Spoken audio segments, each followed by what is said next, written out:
What's up YouTube? My name is Uncle Smokey, and this is Uncle Smokey Stock Trades. And before I start this video, I would like to say, I am not a financial advisor, and this is not financial advice. So please take what I say with a grain of salt, and do your own DD.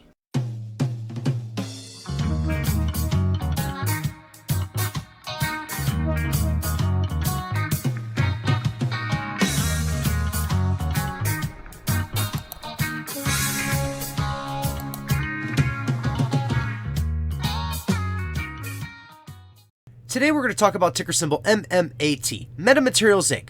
We're basically going to concentrate on the TA today and a little bit of the options chain. And that's about as far as we're going to go because it is Friday and we've got a weekend ahead of us, and I'm going to prepare a better video for Sunday. So let's go ahead and break this down.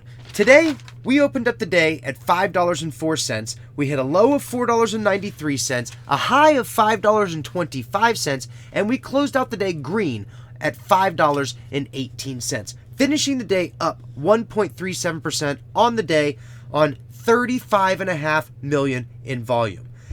Now, let's cover the volume. From here to here, all the way to the very last candle, we only had like 15 million in volume, which would have been an average day.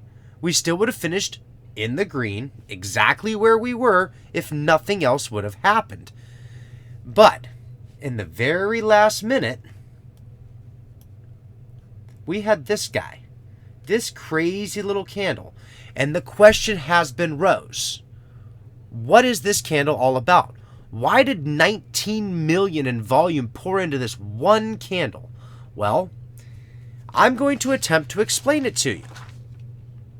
When you see high volume in a single candle and the candle looks like this, it is a sign of indecision, okay? So what you've got is an equal shadow above and below your, I don't want to call it a doji candle, but it's almost a doji candle. And what it's basically insinuating is which way does the stock want to go, up or down? Well, you'll also notice we're at a very key level of resistance. This is the $5.20 mark. You'll notice it taps it right there. And I know my cursor keeps getting in the way, but it does. It taps 520. So that could be the reason why it went red, okay? Because it is at a level of resistance and it fought it off. And then you'll also notice that right after it did make the decision to go down. Now, just because it was an indecision doesn't mean the entire stock is going to go down. It was just setting up its next candle. But yet, we still have 19 million in this one candle, and nobody knows where it came from.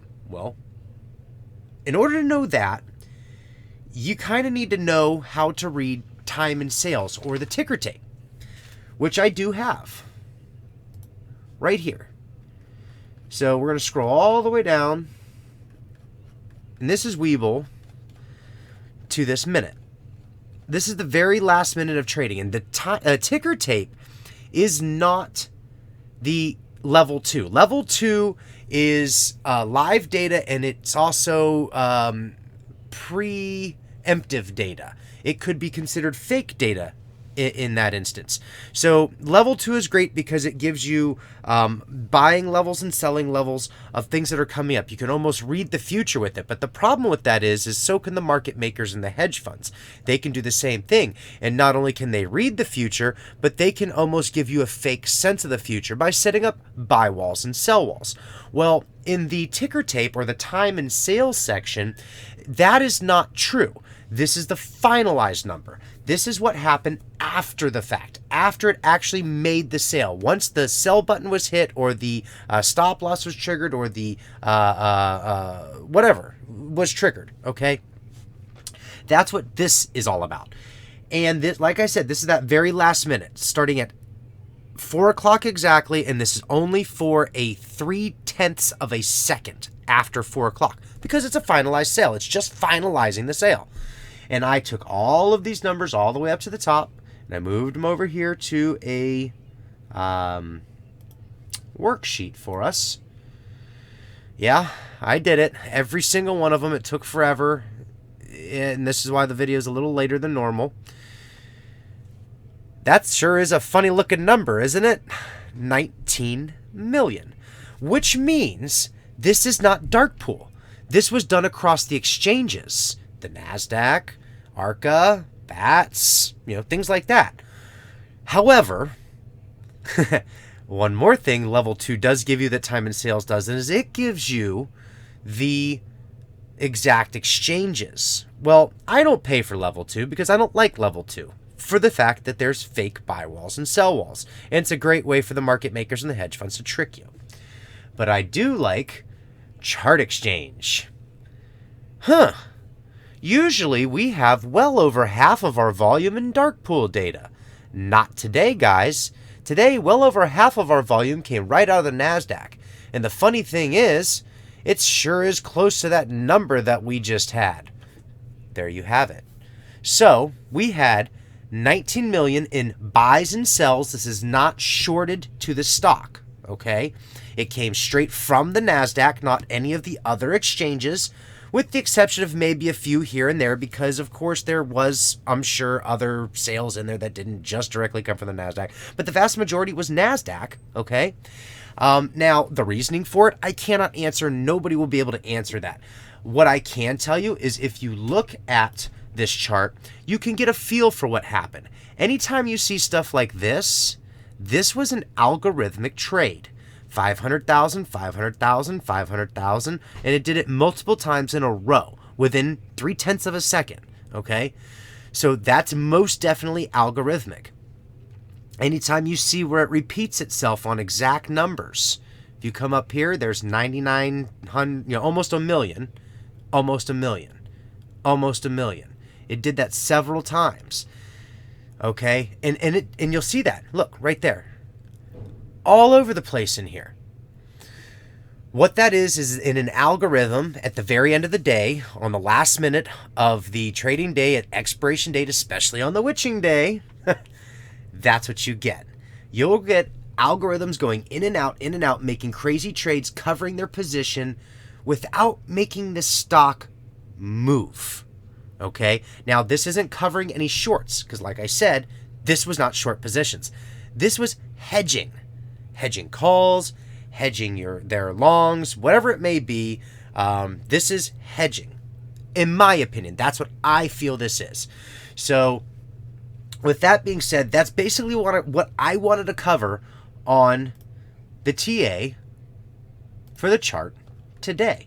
That big old candle right there. That big candle, which is really just a wee little guy compared to all of the rest of the day. And by the way, I must say, what a great green day. I'm proving the masses wrong. We didn't go red. We weren't going to go red. I called it this morning. I put it out on Twitter. We were going to have a bull day. Here was your bull day. Sorry it didn't go all the way up here like I thought it was going to go. But green is green, guys. I'll take that any day of the week. Let's go ahead and move on to the options chain. So, today in the options chain, let's move down here. Let's close that up. We had 17,000 calls, 3,000 puts, 20,000 total. That's what?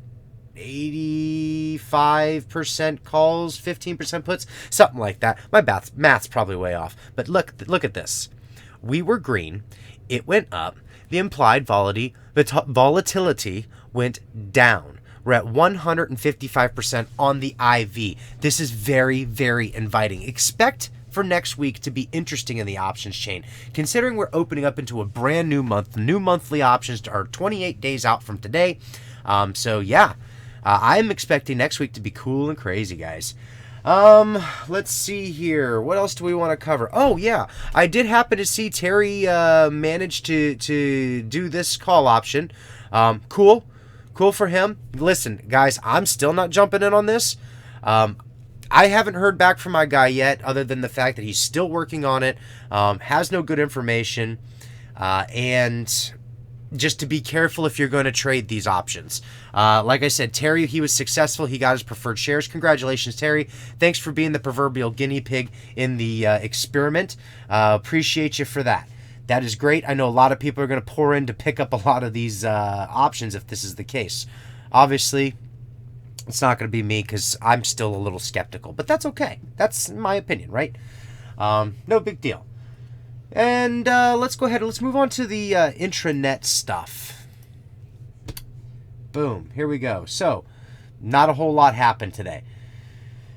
Basically, net even. Cost to borrow kind of went up a little bit. Utilization did come down a little bit. And that is because, again, this is T2. Utilization is based off the amount of shares that are out there available to be lent against the free float. So if we had sellers, if there was any kind of sell-offs, people taking profits, things like that, that is going to open up the utilization. Just because they didn't show a lot of return shares through this week, because there wasn't a whole lot of return shares, doesn't mean the utilization can't change, because there can be sellers. Not everybody are diamond-handed apes like me or like Sterling or like Terry. Okay, not everybody is. You're gonna have sell-offs. It does happen. And that's why when you see the red days and it wasn't a whole lot of shorting volume, I was saying, hey guys, the shorts are changing their trajectory, because they really are. I do believe that in my mind. It's selling. I mean, again, this is the stock market, guys. Not all of us are diamond hand apes. We're not. Let's move over to Fintel. Hang on, did we cover everything over here? No. Hit this. Look at that. All right. Days on loan went up again. And that just right there proves my point. It wasn't the shorts covering. It's just sell-offs and things like that that you're seeing. The reason why the utilization is opening up. Don't sweat it. You're going to have it. No big deal. Even AMC and GME. People sell. Don't let them fool you. They do it. They're not all diamond hands. Anyway, 25 days, 25 and a quarter days, average days on loan. The numbers are going up, which means the shorts are getting longer. Longer shorts. Makes sense, right? And also, don't forget, we still got a slew of torch shorts that still have to cover, which that's not going to come until we start seeing dividends. Speaking of dividends, no, I don't have an update on that, but we are coming to the end of the month, and if you guys remember correctly, about a month and a half ago, something like that, I did a video on Torch and on the merger and all that other stuff, and we're coming close to the end of the month, and we've got that Project Hazel thing that's going to be ending here soon. I'm going to go back through, refresh myself on all of that, because I don't remember it. I just know that it's coming up at the end of this month, and that could be a big factor on what's going on. Also, I want to put out a little feeler out there. I've got some thoughts on maybe some possible purchasees or purchasers, I should say, of the Oro Grande / also maybe the other location, the Hazel Project location. I'm putting some feelers out there. I've got some thoughts. Could be a clean energy company. I don't know. That's what I'm going to give for you on my insinuation on that. Just a clean energy company. I'm not going any further on that. Okay, moving on past this, on to Fintel. I know, sporadic video today, guys, right? I didn't have one yesterday, so I got to make an extra crazy one today. 1.5 days to cover. They're calling it 9.5% short interest. We know it's about double that just because of the whole float discrepancy thing. Currently, 60,000 shares available to be lent from a leading prime brokerage. And this has changed dramatically throughout the day. When I woke up this morning, there was roughly 350,000 shares available. They did a lot of borrowing, not much returning, and then a lot more borrowing. And, you know, they're just going to keep digging a hole. Now, today was a good short day. They did short us pretty good up until that very last minute of the day. So, FINRA volume generally accounts for half of our trading volume. And today, totally skewed, totally off, not right. That's okay. If it wouldn't have been for that very last candle, they would have controlled about little more than half of the shorting. And a lot of that would have been done through the dark pools. Thank you, NASDAQ, for screwing up my day. I'm joking. It's still corrupt. It's still screwy. We should still never have 60% of the volume shorted, even if it wasn't for that last 20 million at the end of the day. Okay? This would have been pretty bad. It still is pretty bad. That sucks. 60%? Ugh, horrible. But think about this. Think about this.